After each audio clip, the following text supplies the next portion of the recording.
Assalamualaikum warahmatullahi wabarakatuh. Halo semuanya, kembali lagi di tutoring kelas semester ganjil 2020-2021 Hima MBTI 2020 di mata kuliah Data Management. Jadi di tutoring kelas kali ini kita akan membahas beberapa soal yang semoga dapat membantu kalian dalam menjawab soal-soal di UAS nanti. Oh iya, untuk di soal jawaban dan juga file dalam berbentuk PDF nantinya akan bisa diakses di link bank soal dan juga bank materi Hima MBTI 2020. Dengan cara kalian klik aja linknya di bawah nanti, akan tersedia di description box ya. Oke, langsung saja kita ke soal yang pertama.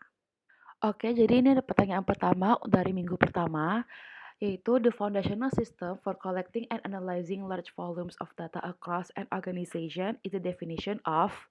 Nah, di sini dia menanyakan ini adalah definisi dari apa. Nah, optionnya itu ada data management platform, data management system, dan juga data management principle. Nah, jawabannya itu adalah data management platform. Nah, kira-kira apa ya definisi dari data management system, dan juga data management principle? Nah, definisi dari data management itu adalah is the practice of collecting, keeping, and using data securely, efficiently, and cost effectively. Untuk definisi data management system, itu adalah built on data management platforms and can include databases, data lakes and warehouses, big data management systems, data analytics, and more. Sementara data management principles itu ada lawfulness, fairness and transparency, purpose limitation, accuracy, storage limitation, integrity and confidentiality and more.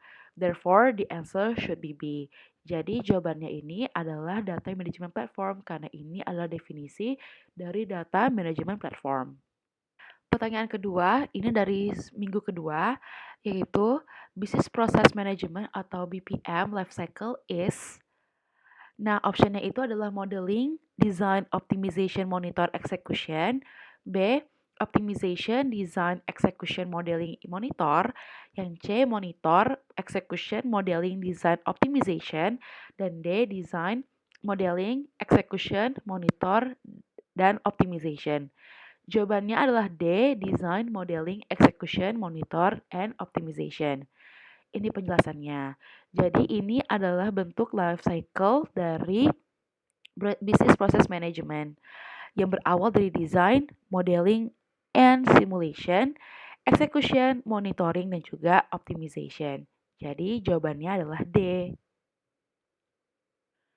Nah, pertanyaan ketiga ini dari minggu ketiga.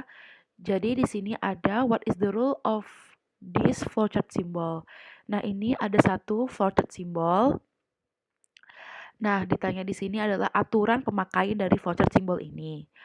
Nah, optionnya itu pertama adalah must be presented twice on the same page.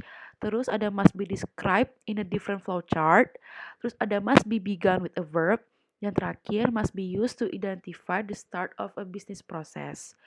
Jawabannya adalah must be described in a different flowchart. Nah, kira-kira ini tuh simbol flowchart apa ya? Nah, ini penjelasannya. Jadi ini adalah simbol flowchart untuk predefined process. Nah, aturannya untuk penggunaan simbol predefined processes ini, dia harus dijelaskan di flowchart yang berbeda untuk menjelaskan hubungan yang jelas antara predefined process. Jadi predefined process ini juga harus memiliki pencampuran alfabet dan nomor yang unik juga untuk membedakan.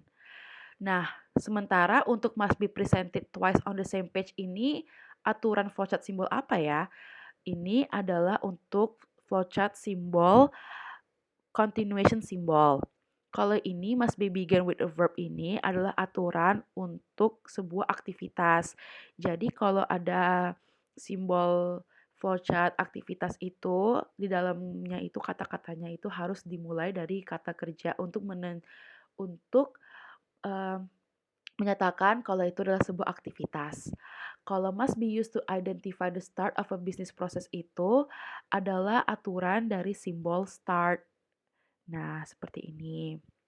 Jadi jawabannya itu adalah B, must be described in a different flowchart. Di pertanyaan keempat, ini adalah untuk minggu keempat pembahasannya. Jadi di sini ada pertanyaan, these are building blocks and its right meaning except. Jadi ada pertanyaan building block beserta definisi yang tepat, kecuali yang A, attribute is a characteristic of an entity. Yang B, constraint is a restriction placed on the data to make sure the data integrity. Yang C, relationship is a brief, precise, and unambiguous description of a policy or principle. Dan D, entity is a representation of a particular type of the object in the real world. Nah, jawabannya itu adalah C, karena ini memiliki definisi yang salah. Sementara definisi yang benar dari relationship itu apa ya? Nah, jadi pengertian yang benar dari relationship itu adalah describes an association among entities in both directions. Seperti itu. Jadi jawabannya yang C, karena dia memiliki definisi yang salah. Dan building blocks-nya itu ada attribute, constraint, relationship, dan entity. Oke, soal selanjutnya kita bakal ngebahas tentang materi week 5. Dan ini adalah soal esai, jadi questionnya adalah based on the picture below, please identify entity, attribute, dan relationship. Berdasarkan picture di sebelah ini, kita udah punya ERD. Kita perlu tahu dulu nih, kita perlu ingat-ingat lagi, kita perlu refresh otak kita lagi, kira-kira yang mana yang entity, yang mana yang attribute, dan yang mana yang relation. Oke, jadi biar kita ingat lagi, mari kita ulangin lagi memori kita. Jadi entity itu biasanya digambarkan dengan rectangle atau persegi panjang. Maaf ya, gambarnya jelek. Habis itu ini adalah entity, sementara atribut itu digambarkan dengan bentuk oval. Dan yang terakhir relationship, ia digambarkan dengan bentuk belah ketupat. Nah, kalau misalnya sekarang kita udah tahu, sekarang kita analisis yuk. Di sini kita punya beberapa entity. Berdasarkan gambar ini, kita punya 1, 2, 3, 4 entity. Yang pertama ada employee, yang kedua ada department, yang ketiga ada project, dan yang keempat ada dependent. Nah, dependent ini merupakan weak entity. Kalau misalnya kalian ingat, kenapa? Karena garisnya 2. Weak entity itu apa sih? Weak entity itu adalah entity yang sebenarnya bisa ada, bisa enggak. Jadi entity ini tuh tidak wajib gitu.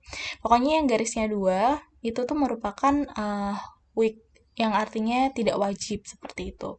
Selanjutnya kita udah bahas entity, sekarang kita masuk ke atribut.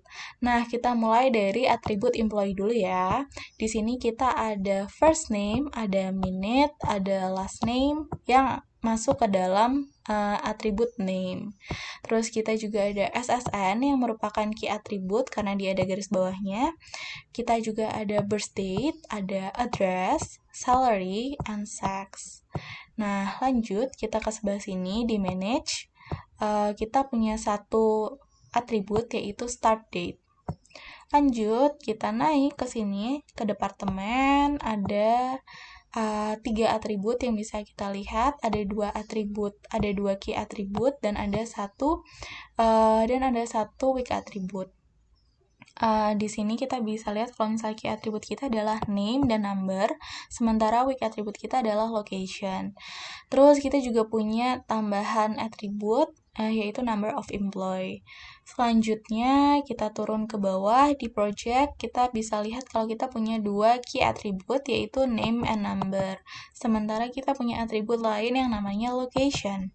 Di works on kita punya atribut yang namanya hours.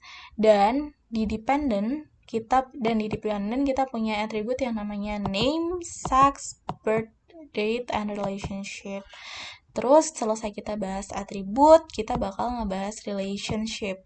Relationship tadi yang bentuknya belah ketupat. Nah, kita bisa lihat di sini kita punya beberapa relationship. Yang pertama ada supervision, yang kedua ada works for, yang ketiga ada manage, yang keempat ada works on, yang kelima ada dependent, dan yang terakhir ada control.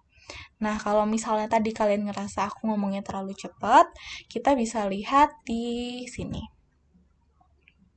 Ini kalian bisa pause dulu videonya. Yuk kita lanjutin ke pembahasan week 6. Di sini kita ada pertanyaan pertama yaitu please mention type of specialization or generalization that constraint have. Nah, di sini constraint itu ada dua. Yang pertama ada disjoint dan overlapping. Dan disjoint dan overlapping sendiri terbagi jadi dua lagi, yaitu total dan parsial. Kalau disjoint itu, satu entitas cuman boleh punya satu subclass of specialization. Kalau misalnya overlapping itu satu entitas boleh punya beberapa subclass atau specialization kayak gitu. Ini bisa dibaca juga di explanation-nya, udah ditaruh di sini. Selanjutnya kita bakal bahas pertanyaan selanjutnya yaitu what is the EERD diagram notation from this picture below. Jadi gambar ini itu menunjukkan overlapping total. Kenapa dia menunjukkan overlapping total? Karena di sini kita bisa lihat overlapping itu tadi kan kita udah bahas kalau misalnya overlapping itu satu entitas boleh punya beberapa subclass atau specialization. Nah, di sini kita bisa lihat kalau misalnya part itu punya dua specialization. Yang pertama itu ada manufacturing part dan yang kedua ada purchase part. Oleh sebab itu di sini EERD diagram notation ini bisa dibilang overlapping total begitu. Oke, aku mau ngingetin juga ke kalian kalau misalnya kalian mau lihat soal jawaban terus file PDF dari video ini, kalian bisa banget akses melalui bank soal Hima MBTI yang linknya ada di description box. Jadi tolong cek di description box ya. Terima kasih banyak. Oke, jadi ini adalah soal dari pembahasan minggu ke-8 mengenai mapping binary. Jadi di sini ada pertanyaan which of these relationships shows too many relation. Jadi yang pertama itu optionnya adalah a car has a steering wheel. Yang B, Michael and Harry are playing their guitar and drums.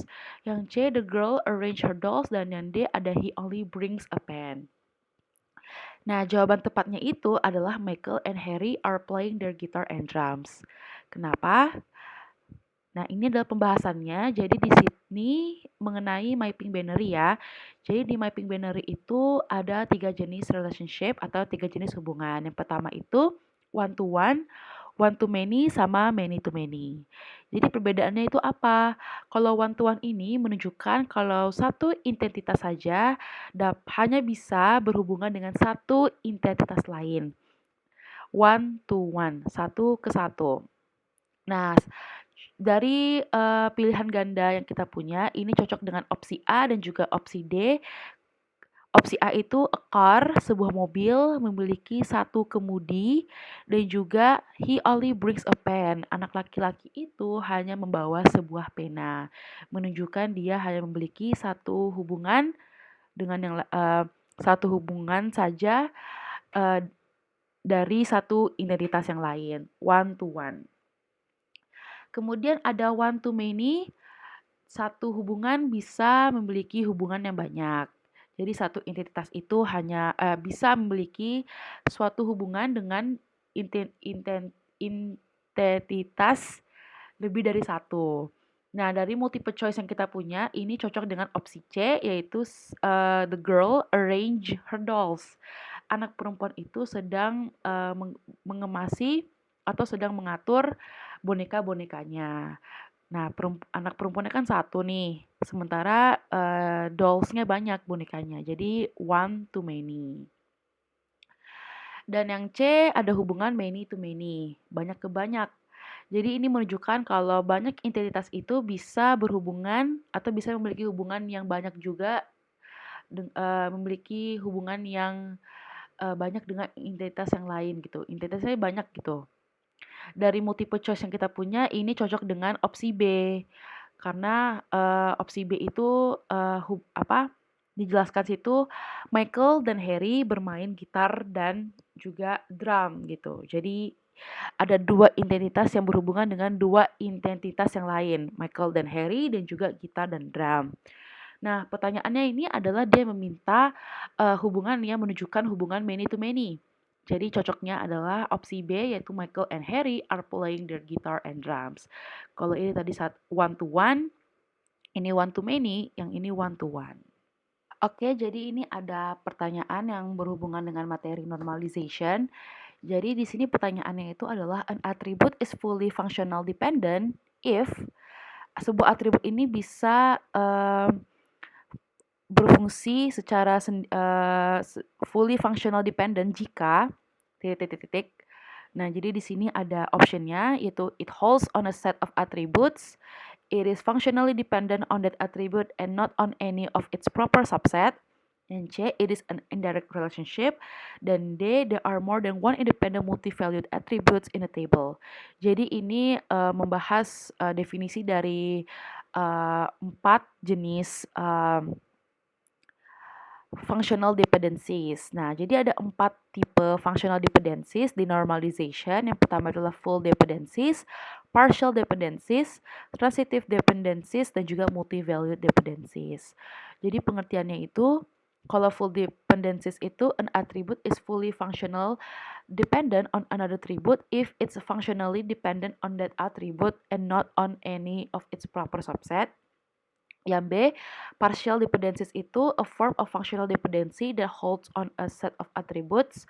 Yang C, transitive dependencies itu when an indirect relationship causes functional dependency, it's called a transitive dependency. Dan yang D adalah multi-valued dependencies occurs when there are more than one independent multi-valued attributes in a table. Nah, di sini pertanyaannya itu an attribute is fully functional dependent if bla bla bla. Ini sesuai dengan definisi dari full dependencies seperti itu. Nah, atributnya bisa berfungsi dependent secara penuh itu apabila si dia functional dependent on the attribute dan tidak ada berada di proper subset. Jadi jawabannya adalah B. Kalau it holds on a set of attributes itu adalah partial dependencies.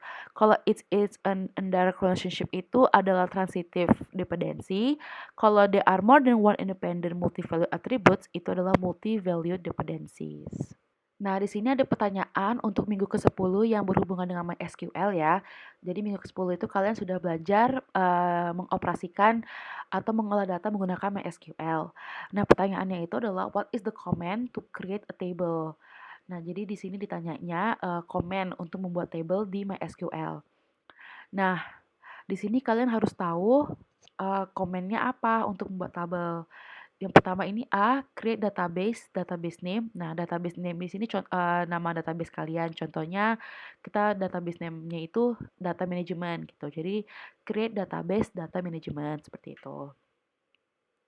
Create unique index name on table name, kolom 1, kolom 2. Kalau unique ini adalah constraint-nya ya. Terus yang ke C itu adalah create table name, kolom 1 data type constraint, kolom 2 data type dan seterusnya sampai terakhir, dan di sini adalah create into table name, values, value 1, value 2 sampai value n gitu. Nah, di sini udah ketahuan ya komennya yang mana untuk membuat table, yaitu create table, table name, column 1 dan data type dan seterusnya. Kalau di sini create database itu sudah pasti untuk membuat database. Nah, kalau ini create unique index ini komen untuk menambah indeks di MySQL atau di database kita gitu. Nah, kalau ini create into table name values ini adalah komen yang salah. Ini seharusnya insert bukan create. Nah, ini adalah insert menambah menambah sesuatu atau menambah data di dalam table itu. Jadi ini bukan komen yang benar. Ini harusnya komen insert into table name, values, value 1, value 2 hingga value n sesuai yang kita mau gitu. Nah, ini penjelasannya. Create database, komen untuk membuat database, ini untuk membuat indeks. Ini adalah komen yang salah, harusnya insert. Jadi jawaban yang tepat itu adalah C. Nah, ada satu soal lagi untuk pembahasan di week 10 MySQL. Di sini pertanyaannya itu adalah special operators of SQL are listed below. Jadi ada operator spesial atau operator khusus di SQL apa aja, kecuali ada and, is, null, like, dan between. Jawabannya itu and. Nah, kenapa and? Karena and itu termasuk di logical operator, logical operator itu ada and, or, dan not. Dan special operatornya itu ada between, is, null, dan like. Sementara di SQL itu juga ada tipe operator lain, yaitu comparison. Ini sama dengan kurang dari, lebih dari, terus ini adalah kurang dari sama dengan, ini lebih dari sama dengan, dan juga ini tidak sama atau not equal, seperti itu. Jadi ketiga ini adalah special operator kecuali and, karena dia adalah logical operator, bukan special operator. Sekarang kita bakal lanjut ngebahas dari week 11 sampai dengan 13. Nah, kenapa week 11 sampai dengan 13 ini digabung? Karena sebenarnya dalam week 11 sampai 13 ini kebanyakan itu adalah praktikum menggunakan aplikasi-aplikasi SQL. Nah, oleh sebab itu kami dari tim tutoring mencari kira-kira materi-materi mana saja yang menurut kami basic untuk dipahami. Jadi dari week 11 sampai 13 ini kami gabung materinya seperti itu. Nah, oke, sekarang kita bakal ngebahas dari pertanyaan pertama untuk week 11 sampai dengan 13, yaitu what is join SQL and why it is important. Dan bisa dibaca di explanation-nya, join are a way of linking data retrieved from multiple tables via a column connecting them. Nah, it's important because join allow us to retrieve data from several tables with only one query. So, that the implementation of a relation database relationship between tables can be carried out well and does not rely on just one table. Mungkin kedengaran kayak complicated gitu ya, tapi di sini ada beberapa hal yang kita bisa garis bawahi. Yang pertama adalah linking data. Yang kedua, only with one query. Jadi di sini apa sih fungsinya join SQL? Join SQL itu basically ngehubungkan data-data yang udah dipunya, yang ada dalam beberapa tabel hanya dengan satu kata kunci. Semisal, aku itu adalah HRD sebuah perusahaan. Nah, sebagai seorang HRD, biasanya aku akan mendapat kayak saran, masukan, atau laporan tentang pegawai-pegawai yang ada di perusahaanku. Nah, semisal hari itu aku dapat laporan dari X yang melaporkan rekan kerjanya bernama Y. Nah, kita pasti mau cari nih background-nya si Y ini apa. Nah, fungsi join SQL di sini adalah untuk menghubungkan. Misal, karena kita mau cari data dari Y, kita tahu kalau misalnya Y itu punya berbagai data di dalam beberapa table. Misalnya Y itu punya data pada table alamat, Y itu punya data pada table tanggal dan tempat lahir, Y juga punya data dari kapan dia masuk, data pada table kapan dia mulai bekerja di sini. Nah, melalui join SQL, kita cuma butuh satu kata kunci, yaitu nama, untuk mencari data-data yang si kata kunci ini kita punya. Seperti itu. Semoga cukup jelas ya. Sekarang kita lanjut ke pertanyaan kedua. Please mention the SQL join operation and the function. Jadi di sini SQL join operation itu ada 3. Yang pertama ada cross join, yang kedua ada inner join, yang ketiga ada outer join. Oke, jadi pertama cross join. Cross join ini perform relation product of two tables. Jadi dia dia tuh terbatasi cuman antara dua table aja. Nah, jadi misal cross join itu adalah nama dan NIM. Kalau dalam lingkup universitas, cross join itu bisa dikatakan sebagai nama dan NIM. Nah, selanjutnya kita masuk ke inner join. Inner join itu returns only that meet the join condition. Jadi di inner join ini tuh bisa digunakan tidak terbatas pada dua table, tapi hanya dengan kondisi-kondisi tertentu. Semisal, inner join ini bisa kita lihat di universitas itu ada satu kelas nih. Nah, dalam satu kelas itu baru kita bisa lihat data-datanya tidak terbatas pada dua table. Jadi misal nama, NIM, lalu asal SMA misal pada inner join, tapi terbatas hanya pada kelas itu saja.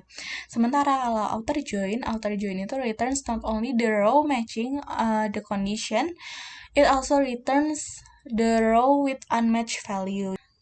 Oke, jadi kalau misalnya tadi inner join itu cuma sebatas kelasnya aja, outer join itu bisa dibilang satu universitasnya. Jadi dalam lingkup yang lebih luas seperti itu pasti akan ada unmatched value, kayak unmatched value seperti kayak si X ini temenan sama si YK, si A temenan sama si BK, dan bla bla bla. Itu akan bisa kita cocokkan selama ada datanya pada outer join.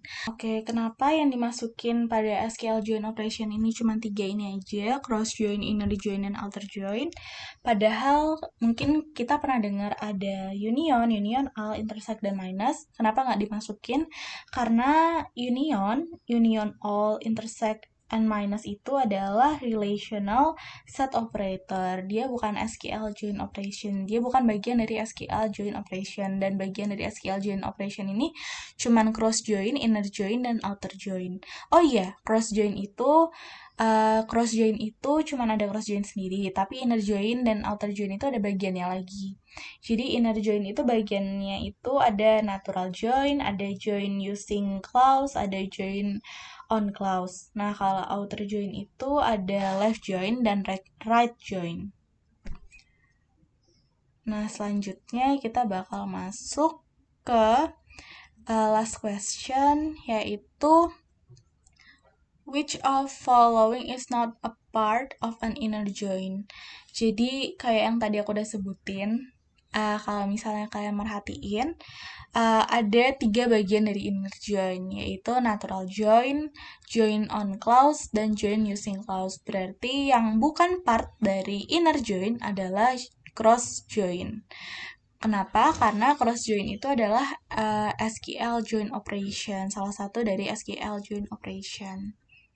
Nah, itu dia tadi Data Manajemen Tutoring Class Semester Ganjil tahun ajaran 2020-2021.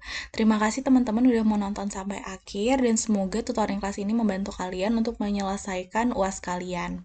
Semangat UASnya, sampai ketemu di kesempatan yang lainnya. Sampai jumpa!